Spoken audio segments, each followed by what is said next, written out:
নমস্কার, খবরের প্রথমে দেখে নেব আজকের সংবাদ শিরোনাম। পঞ্চায়েতের দখল নিয়ে দ্বন্দ্ব, বিজেপি প্রধানের চেয়ার ভাঙায় অভিযুক্ত তৃণমূল। জয়নগরে ছাত্রীকে ধর্ষণ খুনের অভিযোগ, প্রতিবাদে পুলিশকে ঝাঁটাপেটা, ফাঁড়িতে আগুন ধরিয়ে দিলেন গ্রামবাসীরা। মধ্যরাতে মঞ্চ তৈরি নিয়ে টানটান নাটক, 8:30 ডেডলাইন কি হবে এরপর? ভয় কাটিয়ে আজ মেয়ে বলল, ধর্ষণের অভিযোগে উত্তপ্ত নিউ টাউন। উচ্ছেদের প্রতিবাদে পুলিশ সরকার কণ্ডযুদ্ধ, জলপাইগুড়িতে ধুন্ধুমার। দাড়িভিটে 6 বছর আগে মৃত 2 পড়ুয়াকে ভাষা শহীদ ঘোষণার দাবিতে মমতাকে চিঠি সুকান্তর, কি বললেন তিনি? দুর্গাপুজোয় সরকারি অনুদান চেয়ে গত বছরের থেকেও 2000 বেশি আবেদন, নিল না মাত্র 59টি পুজো। ধামাচাপা দিতে ষড়যন্ত্র, আরজি কর নিয়ে আদালতে দাবি করল সিবিআই, পাল্টা প্রশ্ন সন্দীপের আইনজীবীর। প্রতিদিন সঠিক খবর নিয়মিত শোনার জন্য সাবস্ক্রাইব করুন কলকাতা নিউজ টিভি চ্যানেলটিকে। আসছি বিস্তারিত খবরে। পঞ্চায়েতের দখল নিয়ে দ্বন্দ্বের জেরে বিজেপি প্রধানের চেয়ার ভাঙার অভিযোগ তৃণমূল কংগ্রেসের বিরুদ্ধে। বিষয়টিকে কেন্দ্র করে তুমুল উত্তেজনা দেখা গেল কোচবিহারের মাথাভাঙা 2 নম্বর ব্লকের বড় শৌলমারি গ্রাম পঞ্চায়েতে।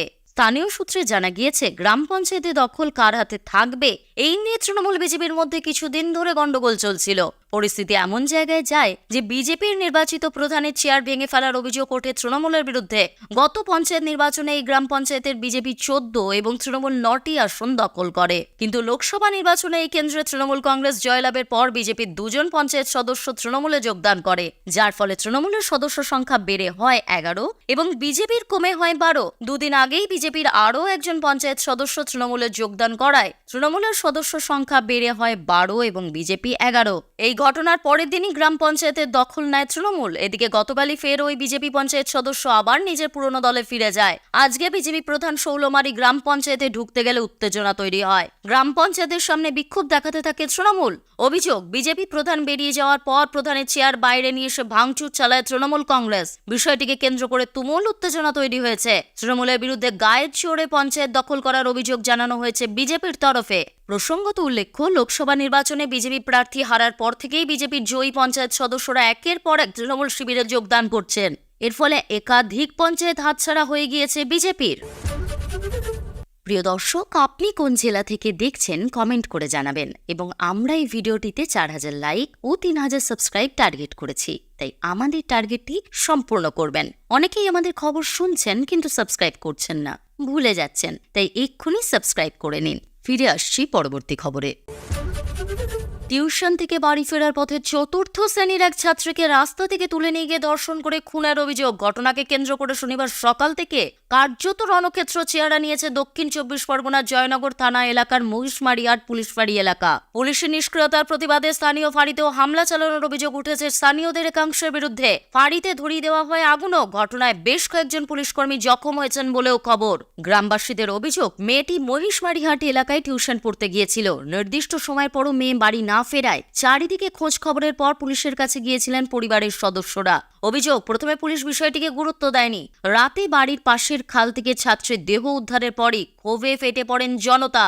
রাতের পর এদিন সকাল থেকে দফায় দফায় বিক্ষোভ শুরু হয়। জয়নগরের মহিষমারিহাট পুলিশ ফাঁড়িতে আগুন ধরিয়ে দেন গ্রামবাসীরা। হামলার মুখে পড়ে জখম হন পুলিশের কয়েকজন আধিকারিক। খবর পেয়ে এসডিপিওর নেতৃত্বে বিশাল পুলিশ বাহিনী পৌঁছেছে এলাকায়। পুলিশের তরফে অবশ্য জানানো হয়েছে, অভিযুক্ত যুবককে গ্রেফতার করে ঘটনা তদন্ত শুরু হয়েছে। গ্রামবাসীদের বক্তব্য, পুলিশ যদি মেয়েটির পরিবারের অভিযোগকে প্রথমেই গুরুত্ব দিয়ে দেখত, তাহলে হয়তো মেয়েটিকে এভাবে খুন হতে হতো না। এই মুহূর্তে কার্যত অগ্নিগর্ভ পরিস্থিতি। শুক্রবার রাতেই কর্মবিরতি তোলার ঘোষণা করেছেন জুনিয়র ডাক্তাররা। তবে দাবি পূরণ না হওয়া পর্যন্ত আন্দোলন পথ ছাড়তে নারাজ তারা। আর তা শুক্রবার রাতেই আরও একবার বুঝিয়ে দিয়েছেন। একেবারে ঘড়ি বেঁধে রাজ্য সরকারকে দাবি পূরণের জন্য 24 ঘন্টা সময় বেঁধে দেওয়া হয়েছে। ধর্মতলায় ডোরিনা ক্রসিং এ তৈরি হলো প্রতিবাদের মঞ্চ। কিন্তু সেই মঞ্চ তৈরি নিয়েও একেবারে নাটকীয় পরিস্থিতি। পুলিশের বিরুদ্ধে ডেকোরেটর্স কর্মীদের ভয় দেখানোর অভিযোগ। শেষমেশ বাস ট্রিপল হাতেই মধ্যরাতে মঞ্চ বাঁধতে দেখা গেল চিকিৎসকদের। আরজি করের মধ্যেই জুনিয়র ডাক্তারকে ধর্ষণ করে খুনের ঘটনা 2 মাস কাটতে চলল, এখনো বিচার অধরা। ঘটনার পর থেকে একাধিক দাবিতে কর্মবিরতি চালাচ্ছিলেন চিকিৎসকরা, কিন্তু বৃহস্পতিবার দফায় দফায় আলোচনা শেষে শুক্রবার রাতে পূর্ণ কর্মবিরতি তোলার ঘোষণা করা হয়। একই সঙ্গে দেবাশিস হালদার, অনিকেত মাহাতোরা স্পষ্ট জানিয়ে দেন, ডোরিনা ক্রসিংয়ে ওয়েস্ট বেঙ্গল জুনিয়র ডক্টরস ফ্রন্টসের তরফ থেকে লাগাতার অবস্থান বিক্ষোভ চলবে। 24 ঘন্টার মধ্যে দাবি মানা না হলে নিজেদের জীবন বাজি রাখব। অবস্থান মঞ্চ থেকে আমরণ অনশন করব। কিন্তু মঞ্চ তৈরি নিয়ে শুরু হয় জটিলতা। মঞ্চ বাঁধার কাজ শুরু হতেই পুলিশ তা খুলে দেয় বলে অভিযোগ।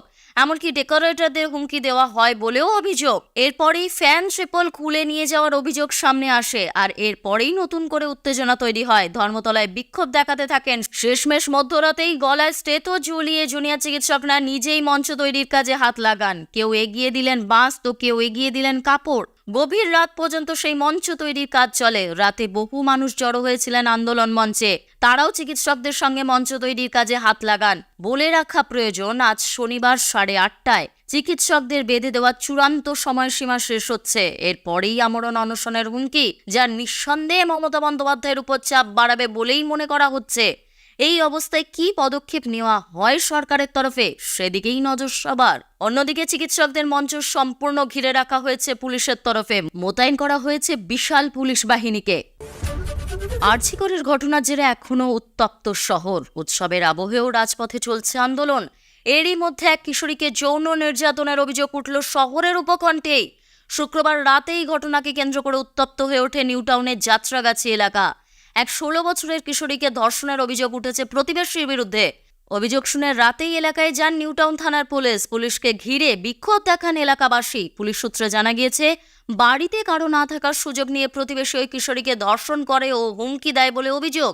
অভিযুক্তকে শুক্রবার রাতেই আটক করেছে নিউটাউন থানার পুলিশ। এদিকে অভিযুক্তের বাড়িতে ভাঙচুর চালানোর অভিযোগ উঠেছে প্রতিবেশীদের বিরুদ্ধে। কিশোরীর মা জানিয়েছেন, ঘটনাটি কয়েকদিন আগের। শুক্রবারই জানতে পারেন তিনি। অভিযোগ শুধু ধর্ষণ নয়, ভয় দেখাতে অ্যাসিড দিয়ে মুখ পুড়িয়ে দেওয়ার হুমকি দেওয়া হচ্ছিল। তাই ভয়ে মুখ খুলতে পারেনি ওই কিশোরী। শুক্রবার কোনো ক্রমে ভয় কাটিয়ে মাকে সব কথা জানায় সে। মেডিকেল পরীক্ষাও করানো হয় তার। কিশোরীর মা বলেন, ভোরে আমরা কাজে বেরিয়ে যাই, সেই ফাঁকে ঢুকেছিল বাড়িতে। এসেই আমার মেয়ের মুখ চেপে ধরে ধর্ষণ করে, অ্যাসিড দিয়ে মুখ পড়িয়ে দেবে বলে থ্রেটও দিয়েছে। আজ ভয় কাটিয়ে আমার মেয়ে সব কথা বলল। কিশোরীর মা জানিয়েছেন, মেয়ের শারীরিক পরীক্ষাও করিয়েছেন তিনি। রিপোর্ট পাওয়ার পরই বুঝতে পারবেন ঠিক কি হয়েছে। অভিযুক্তকে আটক করে জিজ্ঞাসাবাদ করছে পুলিশ।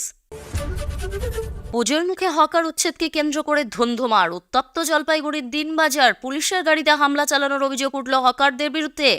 পাল্টা মারমুখী হয়ে ওঠে পুলিশ। ঘটনায় দুজনকে গ্রেফতার করা হয়েছে বলে জলপাইগুড়ির পুলিশ সুপার উমেশ খান্ডবহালে জানিয়েছেন। জলপাইগুড়ি শহরের যানজটের একটি কারণ যদি টোটো হয়, তাহলে দ্বিতীয় কারণ হকার, যারা ফুটপাত দখল করে ব্যবসা করেন দিনবাজার, ডিবিসি রোড, মার্চেন্ট রোডের মতো ব্যস্ততম রাস্তায়। এই নিয়ে একাধিকবার সতর্ক করার পাশাপাশি উচ্ছেদ অভিযানও করে পুলিশ ও পুরসভা। তারপরেও পরিস্থিতি যে কে সেই। পুজোর মুখে রাস্তা দখল করে থাকা হকারদের কারণে কেনাকাটা করতে গিয়ে সমস্যায় পড়তে হয় সাধারণ মানুষকে। পুলিশ সুপার উমেশ খান্ডবহালে জানান, এই নিয়ে গতকালও হকারদের সতর্ক করা হয়। তারপরেও তারা রাস্তা দখল করে পসরা সাজিয়ে বসায়। অভিযানে নামে পুলিশ। রাস্তা থেকে জিনিসপত্র, ঠেলা ভ্যান সরিয়ে দেন পুলিশ কর্মীরা। এই পর্যন্ত সব ঠিক ছিল। রঞ্জন সাহা নামে এক প্রত্যক্ষদর্শী জানান, এরপরই রাস্তা আটকে বিক্ষোভ দেখাতে শুরু করেন হকাররা। সেই সময় পুলিশের একটি ভ্যান সেই রাস্তা দিয়ে আসে। পুলিশের গাড়ির উপর চড়াও হয় কয়েকজন হকার। খবর পেয়ে থানা থেকে অতিরিক্ত পুলিশ কর্মী ঘটনাস্থলে ছুটে আসেন। হকারদের সঙ্গে রীতিমতো খণ্ডযুদ্ধ শুরু হয়ে যায়। উত্তেজিত হকারদের হঠাৎ লাঠিচার্জ করতে হয় পুলিশকে। বেশ কয়েকজনকে আটক করে থানায় নিয়ে যায় পুলিশ। পুলিশ সুপার জানান, ঘটনায় দুজনকে গ্রেফতার করা হয়েছে। রাস্তা দখল করে ব্যবসা আর বরদাস্ত করা হবে না, তাতে সাধারণ মানুষের সমস্যা হয়। রাস্তা দখল করে ব্যবসা বন্ধ করতে পুলিশ এখন থেকে নিয়মিত নজরদারি চালাবে। বাংলা ভাষার গরিমা। বাংলা ভাষার ঐতিহ্য নিয়ে বাঙালির গর্বের অন্ত নেই। সেই বাংলা ভাষা এবার ক্লাসিক্যাল। বাংলাকে ধ্রুপদী ভাষার স্বীকৃতি দিয়েছে কেন্দ্র। এই আবহে কেন্দ্রকে ধন্যবাদ জানিয়ে রাজ্যের কাছে নতুন আর্জি রাখলেন কেন্দ্রীয় শিক্ষা প্রতিমন্ত্রী সুকান্ত মজুমদার।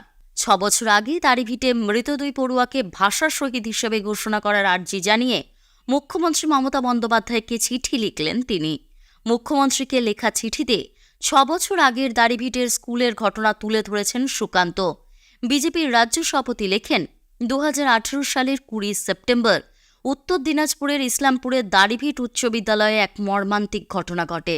শিক্ষার্থী ও পুলিশের মধ্যে সংঘর্ষে 2 পড়ুয়ার মৃত্যু হয়। কেন সেই সংঘর্ষ হয় চিঠিতে তারও উল্লেখ করেছেন সুকান্ত। তিনি লেখেন, ওই স্কুলে প্রয়োজন ছাড়াই উর্দু শিক্ষকের নিয়োগকে কেন্দ্র করে একটি ভাষাগত ও সাংস্কৃতিক বিতর্ক তৈরি হয়েছিল, কারণ ওই এলাকায় উর্দু ভাষাভাষী মানুষের সংখ্যা নিতান্তই কম। জোর করে উর্দু শিক্ষক চাপিয়ে দেওয়ার প্রতিবাদে সরব হওয়া পড়ুয়াদের উপরে লাঠি গুলি চালায় পুলিশ। 2 ছাত্র তাপস বর্মন ও রাজেশ সরকারের মৃত্যু হয়। প্রশাসনিক ব্যর্থতায় ওই 2 ছাত্রের মৃত্যু হয় বলে চিঠিতে অভিযোগ করেন কেন্দ্রীয় শিক্ষামন্ত্রী। তারপরই ওই 2 মৃত পড়ুয়াকে ভাষা শহীদ ঘোষণার দাবি জানিয়ে সুকান্ত লেখেন, বাংলা ভাষা ধ্রুপদী স্বীকৃতি মেলার পরে রাজ্য সরকার ওই 2 ছাত্রকে ভাষা শহীদ হিসেবে ঘোষণা করুক। দাঁড়িভিটে তৈরি হোক 2 শহীদের স্মারক।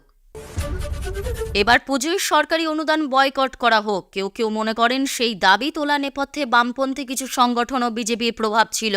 তাছাড়া শুরুতে 1-2 পুজো কমিটি আনুষ্ঠানিকভাবে বয়কটের কথা ঘোষণা করার পর সংবাদ মাধ্যমেও তা বহুল প্রচার পেয়েছিল। অথচ দিনের শেষে দেখা গেল এই বয়কটের ডাক শেষমেশ কোনো প্রভাব ফেলতে পারল না। নবান্ন সূত্রে জানা গিয়েছে, রাজ্য পুলিশ এলাকায় 41,889টি পুজো কমিটি সরকারি অনুদানের জন্য আবেদন করেছিল। তার মধ্যে 40,655টি পুজো কমিটি চেক পেয়ে গিয়েছে। বাকিরাও আজকালের মধ্যে চেক পেয়ে যাবে। এখানে 3টি বিষয় খুবই তাৎপর্যপূর্ণ। 1, গতবার বা তার আগেও যারা অনুদান নিয়েছে এমন মাত্র 59টি পুজো কমিটি এবার সরকারি চাঁদা নেয়নি তথা ফিরিয়ে দিয়েছে, যা কার্যত কোনো শতাংশের হিসেবেও আসছে না। 2, রাজ্য পুলিশের এডিজি আইন শৃঙ্খলা জানিয়েছেন, গত বছরের তুলনায় এবার প্রায় 2000 বেশি আবেদন জমা পড়েছে। অর্থাৎ সবকটি জেলা মিলিয়ে গত বছর পুজোর অনুদান চেয়ে 40,000 আবেদন জমা পড়েছিল, এবার তার চেয়ে প্রায় 2000 বেশি আবেদন জমা পড়েছে। এবং 3, বহু পুলিশ জেলায় একটিও পুজো কমিটি সরকারি অনুদানের নাম বলেনি, যেমন বনগাঁ, বসিরহাট, ডায়মন্ড হারবার, মুর্শিদাবাদ, হাওড়া গ্রামীণ, জঙ্গিপুর, পূর্ব বর্ধমান, হুগলি গ্রামীণ, ঝাড়গ্রাম, পশ্চিম মেদিনীপুর, পুরুলিয়া, দক্ষিণ দিনাজপুর, রায়গঞ্জ, ইসলামপুর, দার্জিলিং, কালিম্পং, জলপাইগুড়ি, আলিপুরদুয়ার, কোচবিহার পুলিশ জেলায় সরকারি অনুদান ফেরায়নি কোনো পুজো কমিটি। বীরভূম জেলাতেও সবকটি পুজো কমিটি সরকারের অনুদানের জন্য আবেদন করেছে। কৌতূহল হতে পারে, যারা সরকারি অনুদান ফিরিয়ে দিয়েছে তারা কারা? কোন এলাকায় বয়কট সবচেয়ে বেশি হয়েছে? রাজ্য পুলিশের পরিসংখ্যান থেকে জানা যাচ্ছে, বিধাননগর পুলিশ জেলা এলাকার এই সংখ্যাটা সবচেয়ে বেশি। গোটা রাজ্যে যে 59টি পুজো কমিটি সরকারি অনুদান ফিরিয়ে দিয়েছে তার মধ্যে 25টি বিধাননগর পুলিশ জেলা এলাকায়। আরজি করের ঘটনা ধামাচাপা দিতে চেয়েছিলেন সন্দীপ ঘোষ ও অভিজিৎ মণ্ডল।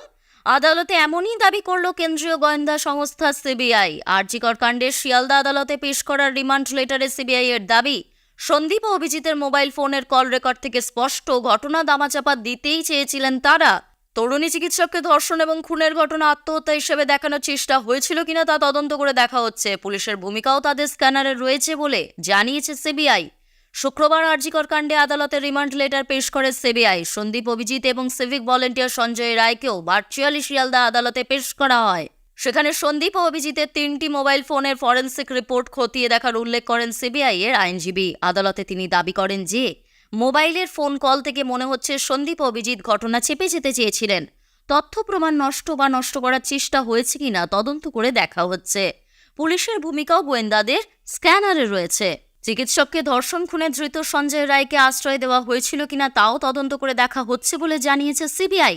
এর পাল্টা টালা থানার প্রাক্তন ওসি অভিজিতের আইনজীবী বলেন, সিবিআই বলছে ধামা চাপা দেওয়ার চেষ্টা হয়েছে, সঞ্জয়কে আশ্রয় দেওয়ার সম্ভাবনাও খতিয়ে দেখছে তারা, কিন্তু এগুলি তো জামিনযোগ্য ধারা এবং প্রমাণ সাপেক্ষ। ওরা যেমন চাইছেন তেমন উত্তর দিলে কি ভালো হতো? আদালতে সন্দীপের আইনজীবী বলেন, সিবিআই বলুক কবে মোবাইল ফোন ও টালা থানার সিসিটিভি ফুটেজ ফরেনসিক পরীক্ষায় পাঠানো হয়েছিল। সিবিআই সরাসরি অভিযোগ করছে ঘটনা চেপে যাওয়ার চেষ্টা হয়েছে বলে, কিন্তু কি চেপে যাওয়ার চেষ্টা হয়েছে তা বলুক। আপাতত 18ই অক্টোবর পর্যন্ত সন্দীপ, অভিজিৎ এবং সঞ্জয়ের জেল হেফাজতের নির্দেশ দিয়েছেন বিচারক। এ নিয়ে যদিও বিজেপি এবং তৃণমূলের মধ্যে তরজা চলছে। আরজি করের ঘটনায় সরাসরি সরকারের ভূমিকা নিয়ে প্রশ্ন তুলেছে বিজেপি। যদিও তৃণমূল নেতা কুণাল ঘোষের বক্তব্য, আদালতে সিবিআই যা বলছে তা প্রাথমিক পর্যায়ে বলেই থাকে, আসলে কি হয়েছে তা ভবিষ্যতে দেখা যাবে। গোটাটাই তদন্তের বিষয়। সিবিআই বারবার বলছে খতিয়ে দেখছে। খতিয়ে দেখতে কতক্ষণ লাগে? অবিলম্বে চার্জশিট পেশ করুক সিবিআই। এতক্ষণ খবর শুনছিলেন কলকাতা নিউজ টিভি চ্যানেল থেকে। খবর আজকের মতো এই পর্যন্তই। ধন্যবাদ।